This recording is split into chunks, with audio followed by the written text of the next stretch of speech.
Hey, for all the authors that are listening out there, I wanted to share with you this great email that we received here at the Reading with Your Kids podcast from Dr. Linda Mubarak. She is a past guest and the author of Maxine's New Job. Here's the email.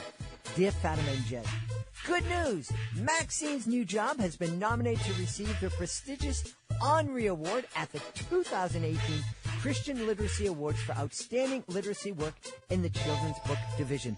I sincerely believe your certifying Maxine as a great read helped bring increased social media attention to the book. Thank you for the exposure and the great marketing.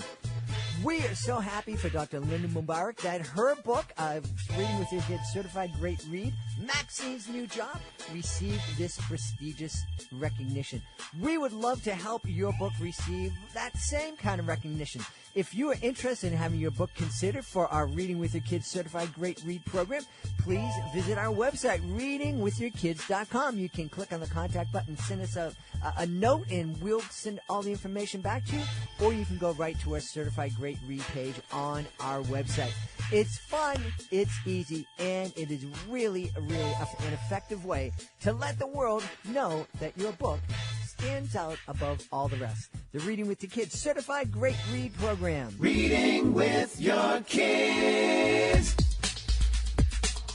Hey, so great to see you. Come on in. Hi, my name is Jedley, and this is the Reading with Your Kids podcast, coming to you from the beautiful and historic neighborhood of Reedville in the southwest corner of Boston, Massachusetts. We are so happy that you're part of our Reading with Your Kids family. Please be sure to connect with us on social media, facebook.com/readingwithyourkids, at Jedley Magic on Twitter, and at Reading with Your Kids on Instagram. Our guest today is L A Kefalos. We'll be talking about a blob on a bus. Today we'll be talking about a blob on a bus, but on New Year's Eve, anybody down in the beautiful city of New Bedford, Massachusetts, at the New Bedford Public Library, we'll be talking about Jedley's Totally Interactive Magic Circus.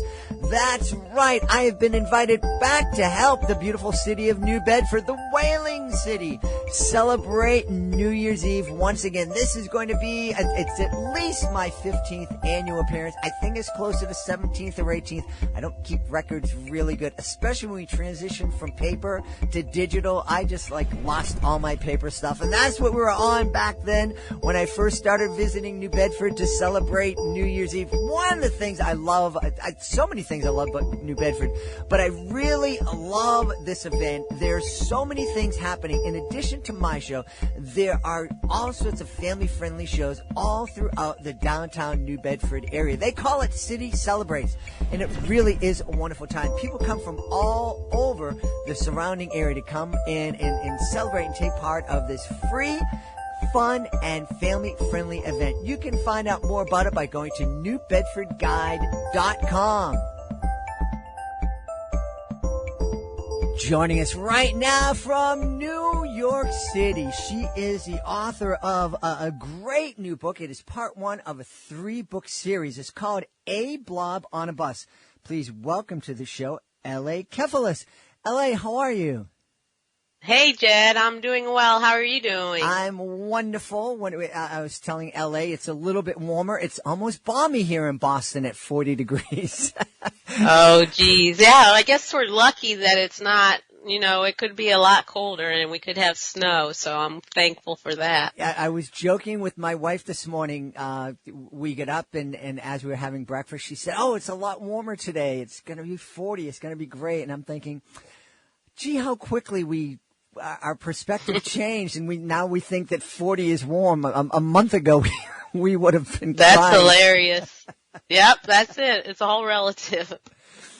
So tell us all about A Blob on a Bus. A Blob on a Bus. Well, I hate to give a correction right off the bat, but it is the second book in the series. The first one is This Is A Blob. And now it's A Blob in a Bus, and the third one is untitled. It's written, but it is a story of a playground bully. It's a picture book for a younger audience. And because it's a picture book, the story that I needed to tell, I knew I couldn't tell it in just with one story. So that's why the series came about. I always knew from the start it was going to be a 3-book series.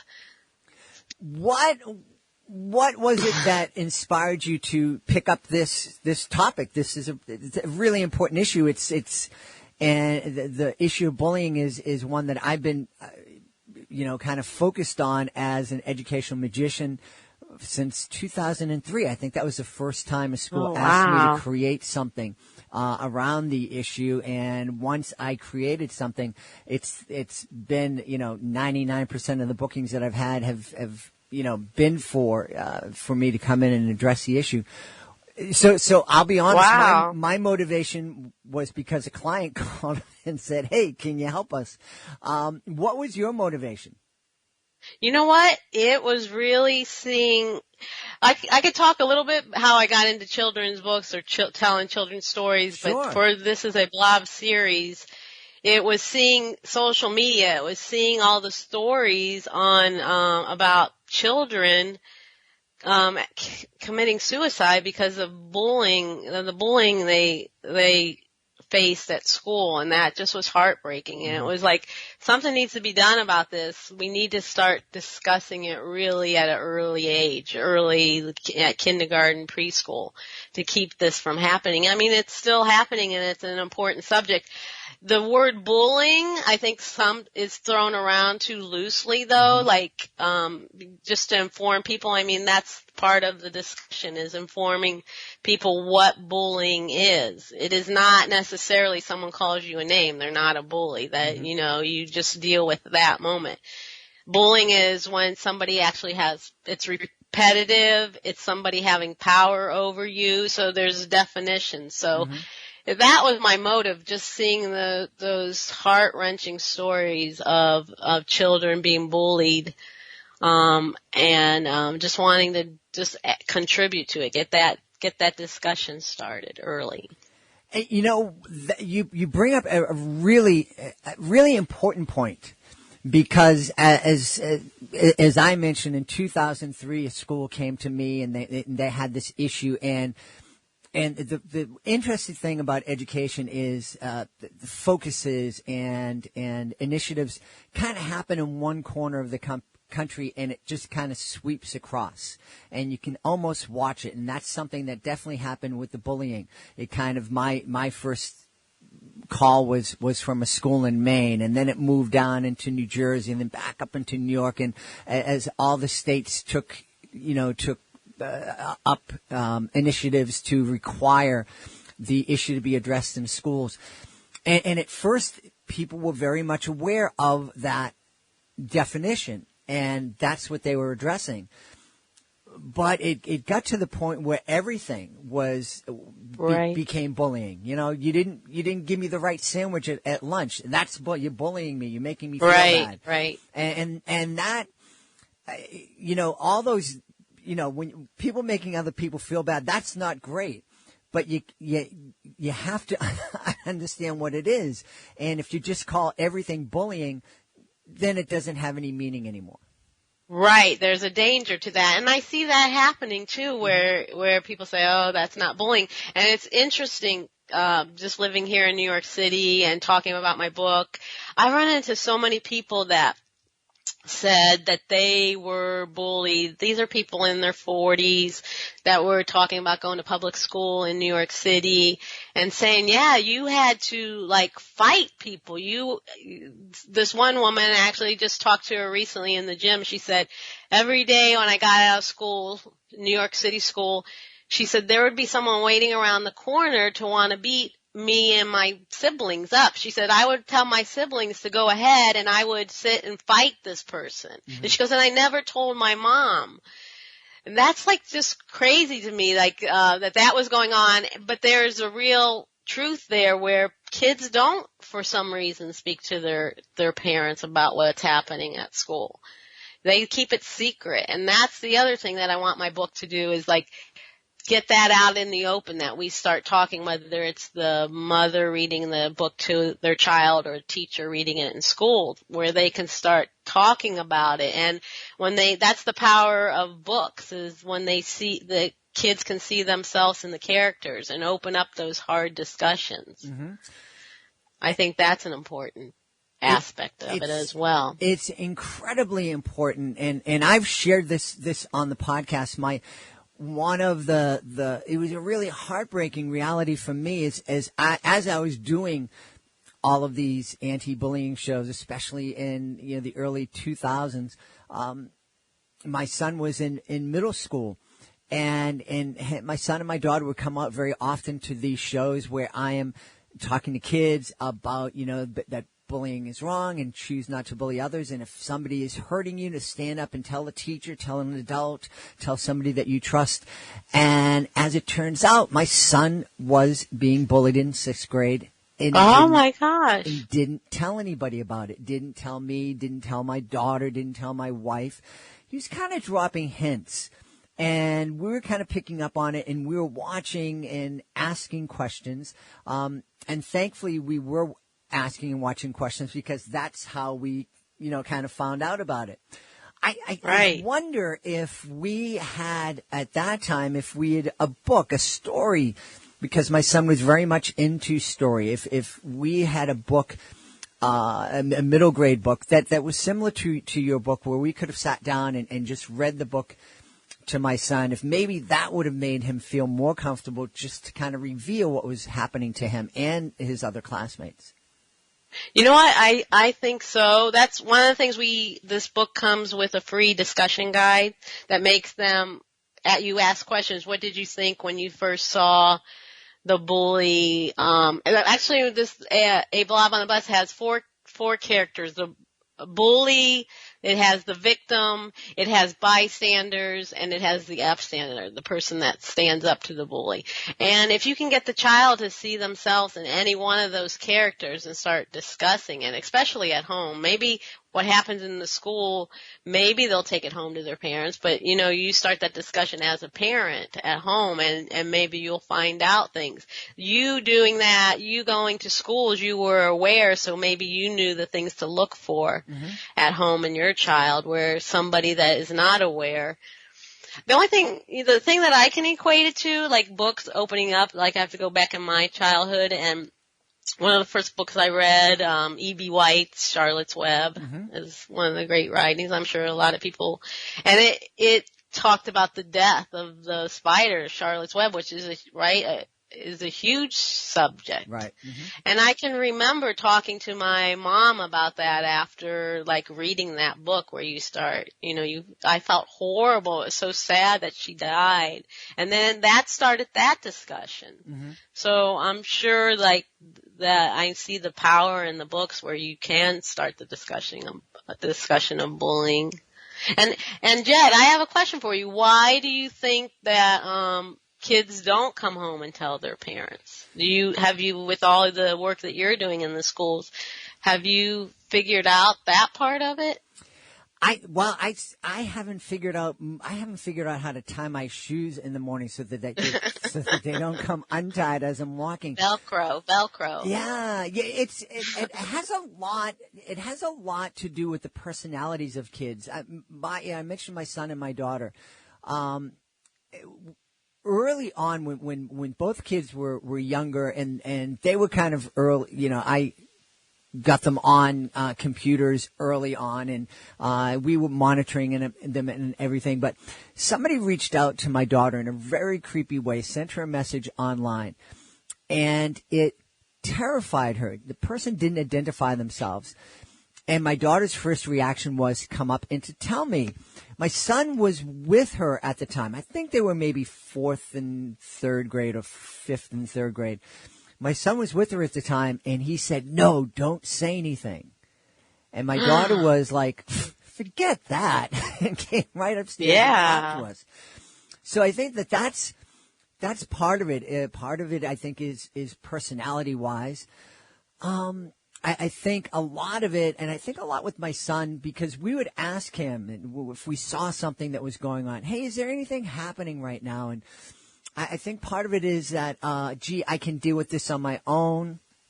I want to try to do this on my own kind of thing. Maybe, we didn't raise my son to be a macho man, but maybe that's part of it. I'm not sure. I wish I knew. And maybe that's, one of the things that we can kind of find out through this podcast, talking with you and talking with other authors. No, I think one of it is the stigma, I think, of being the tattletale. Mm-hmm. Like you learn, like you made fun of, and if I go back and think about my school days, where you called people tattletales and you didn't like the tattletale, and maybe there's a stigma around that, being the person that tells on somebody, that you're not supposed to do that. And I also believe there might be something to do with, I remember being young and having creepy guys, like you didn't know, because we weren't educated, I guess, at that time, that would come around, like adults that shouldn't have interests in kids, saying, hey, my name is Mark and I live over there. I didn't go home and tell my parent that because I didn't know that it was even something wrong. Right. But now kids are getting that education that they know, that they speak to it, and they're going to probably go home and tell their parents because of the education they have on awareness of that subject. Mm-hmm. So that definitely is a part of it. Talking about something is always good. Yeah. I think you're right. I think you're right. Certainly, the whole idea of not wanting to be a tattletale, that's a big deal, because you hear teachers with young kids, they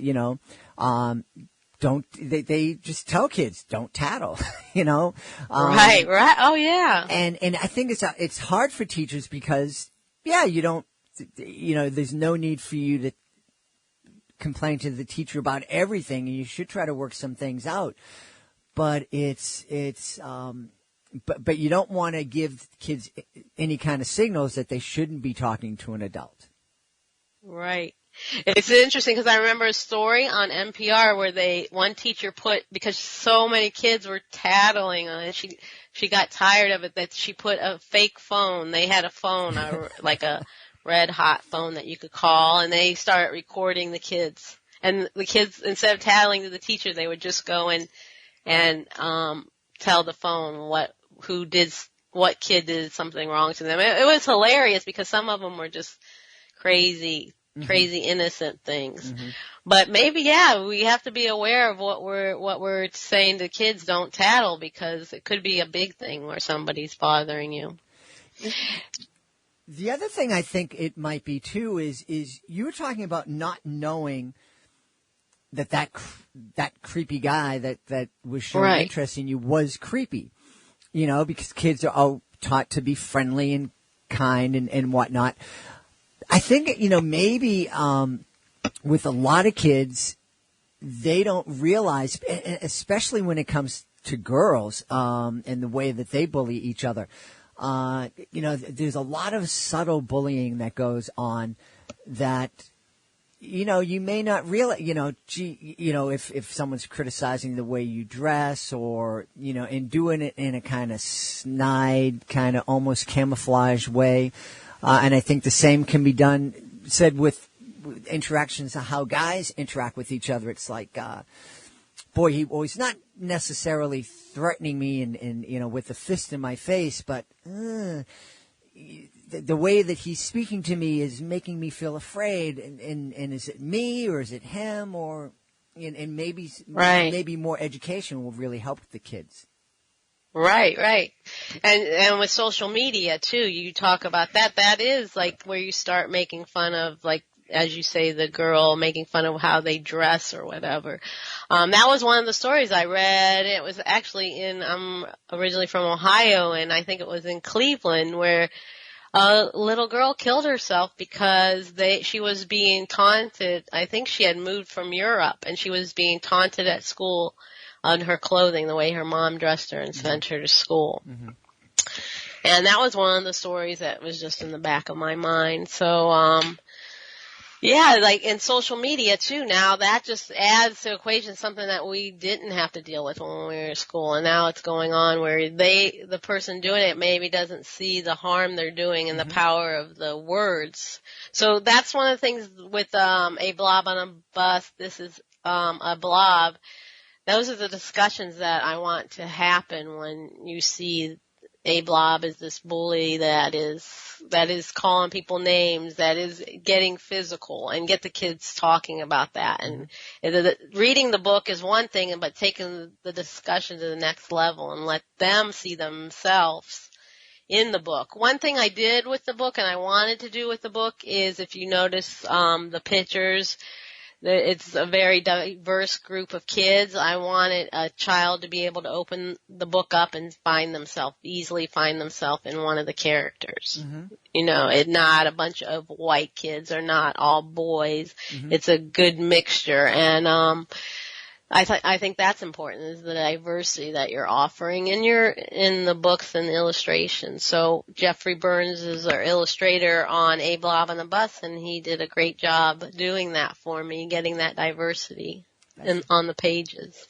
Such an important partnership and between author and illustrator. And one of the things I am fascinated by is that especially with traditional publishers, there's very little discussion between author and illustrator. But it sounds like you and your illustrator had a great working relationship. Yeah. I guess because I'm, by trade, I'm an engineer, so I came at this story just logistically, like just how do I need to get this done, not working. It was a new publisher that's just starting out. So I had the advantage of being able to talk to the illustrator, actually select the illustrator. And I also have a little bit of a background in film editing. I took a film editing class in Manhattan, and I worked on a film as assistant editor that ended up winning at Tribeca, one of the main feature films. So I took my story and I actually storyboarded it like you do in a film. And then I offered that to the illustrator. But I also didn't want to think that I knew more than he did or she did. I didn't want that I wanted them to use their imagination and bring another level of creativity to the book. But I did storyboard it, and that's how I started out with, this is my vision, but I don't want to limit it. Like, what can you come up with? Because even in picture books, so much of the story needs to be told in the illustration. Absolutely. Like you can do simple words, but talking to the kids, you need to explain it, the next level of it in your illustrations. So that would be hard for me to have no say in the illustrations. Absolutely, yeah. I'm fascinated. You shared why you were motivated to tackle the issue of bullying. I'm fascinated how an engineer is inspired to start writing children's picture books. Yeah, I don't know. It's it's in these interviews and stuff where I have to go back and think, how did this really happen?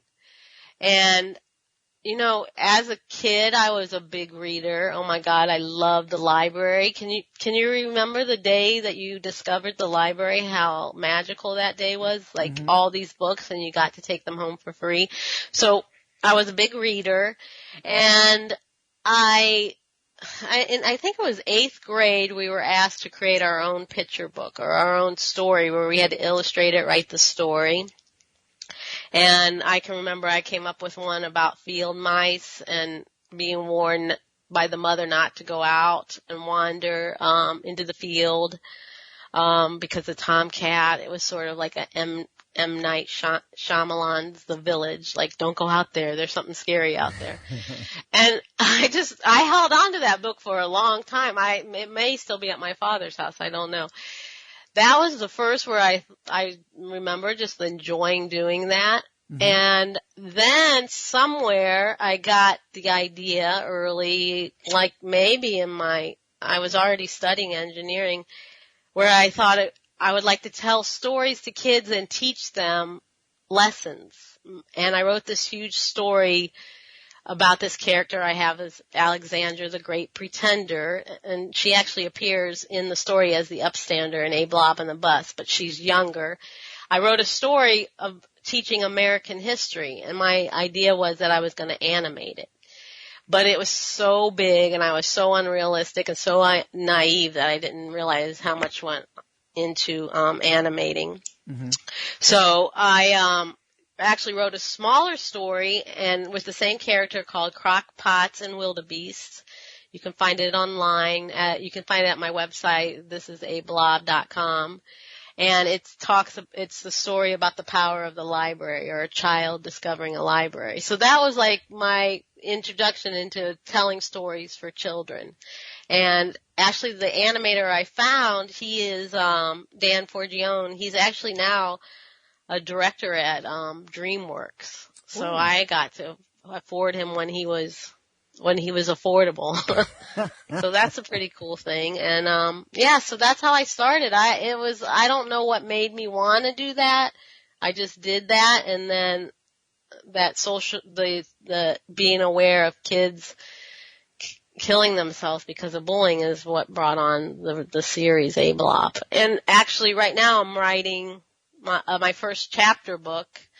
I'm creating a character that for a female audience, trying to get girls interested in STEM. So I'm mixing my engineering and my writing. That's wonderful. It's very much needed. We have a lot of authors on talking about STEM and inspiring, especially inspiring girls to get into the STEM fields and explore the STEM fields. And it's wonderful that an engineer, I mentioned to you earlier that my daughter's boyfriend just graduated with a degree in engineering, and he oftentimes would tell me I think there was two women in his university. Yeah. Isn't that something? Because when I went to school, I was the only female. The bad part about that was the professor always knew my name, which I guess was good in hindsight because I had to know the answers because I always got called on. But, hearing that, I was hoping that there would be more women in your son-in-law's school. So yeah, we need to get girls interested in engineering, and girls their brains work the same as boys' brains. I always thought girls were better at math, but anyway, there's studies that say boys are better, girls are better. I just saw a study that said they're the same. I know they're the same. It's just culturally like how I think stuff happens where they don't go into those fields because still what society is saying about it. Well, it must be what they're showing on TV. I don't know. It must be because when I was growing up, it was absolutely the girls were the ones that would do it. Yeah, I thought so in school, right? You remember the girls being the smarter ones. Yeah, when I started, but that might have been just they cared about their grades more. I don't know. That could have been. When I started hearing about those studies that girls, boys do so much better in math and science, and I'm like, I don't know what school they went to. That wasn't happening where I went to school. How do you? Hey, Jed, I'm really interested. Oh, go ahead. Can I ask you a question? Absolutely. It's just, your magic shows intrigue me. I have a father who, when I was young, taught me.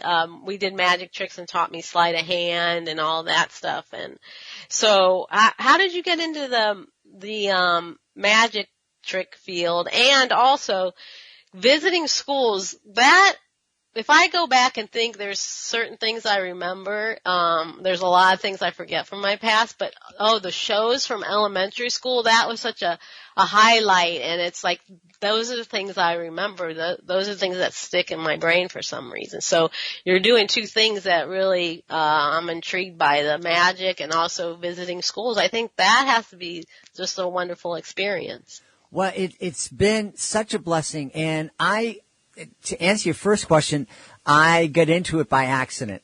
I had I graduated from college as a social worker. I kind of get into social work because I thought in high school that I was going to be a Catholic priest. And I was advised to kind of buy a wonderful priest to, go to college, live a little bit, work, and if it's still my calling, when I was 24, 25, if it was my calling when I was 18, it would still be my calling when I was 24, 25. And when I discovered that it wasn't my calling and was kind of burnt out on social work, I didn't know what to do. And opened up the newspaper, and the only thing that caught my eye was the fact that Ringling Brothers Circus was in town, and they were having auditions for their clown college.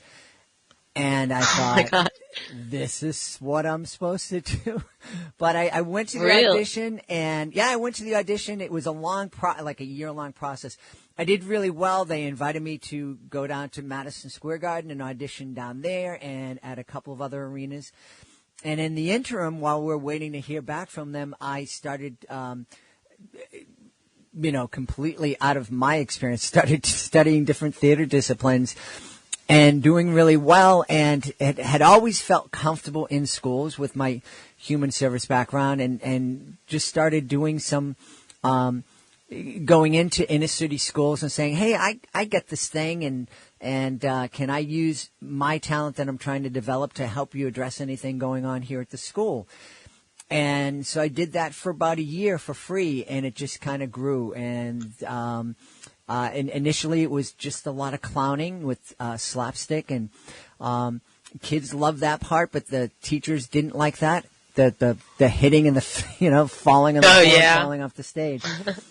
So I discovered magic. A couple of very generous performers taught me some very simple tricks, and I hadn't even seen a magic show before I learned my first trick, and it just kind of grew from there. And with a lot of support from my wife, I was able to make a living at it. And wow!